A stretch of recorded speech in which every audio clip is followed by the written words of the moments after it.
4 tours de 80 mètres comme 4 livres géants ouverts vers le ciel, avec au centre une forêt d'1 hectare. Aujourd'hui, la grande bibliothèque François Mitterrand a 30 ans et c'est devenu dans le monde entier un symbole des bibliothèques modernes. En plus, elle renferme des richesses encore méconnues du grand public.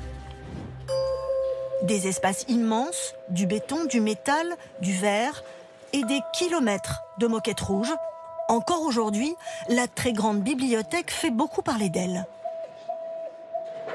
C'est un puits d'informations, une montagne de livres et de richesses. J'ai l'impression que c'est vaste et qu'on peut s'y perdre sans avoir spécialement quelque chose à chercher.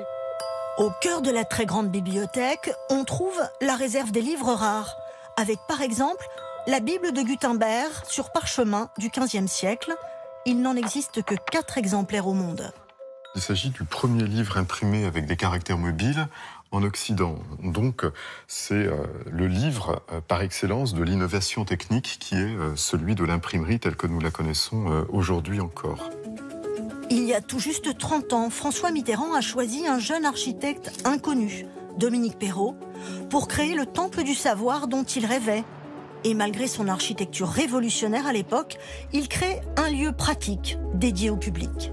Tout notre travail, durant presque maintenant 7 ans, a été consacré à ce que le lecteur, c'est-à-dire l'individu, la personne, toute seule, avec son livre, retrouve une ambiance, un lieu, un peu comme chez elle.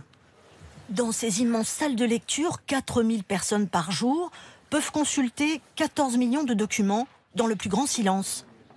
Et ici, il n'y a pas que des livres. La bibliothèque accueille aussi 30 ans de collection de jeux vidéo, un patrimoine unique au monde. Pour nous, c'est indéniable qu'un objet aussi populaire rentre dans nos collections pour les dizaines, les vingtaines, les centaines d'années à venir. À la BNF, il y a même la garde-robe personnelle d'Édith Piaf, dont la fameuse petite robe noire si emblématique.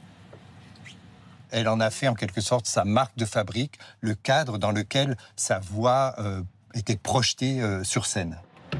Et il y a même la mallette de voyage de la chanteuse et ses petits secrets. Des trésors qui font désormais partie de ce précieux patrimoine conservé pour les générations futures.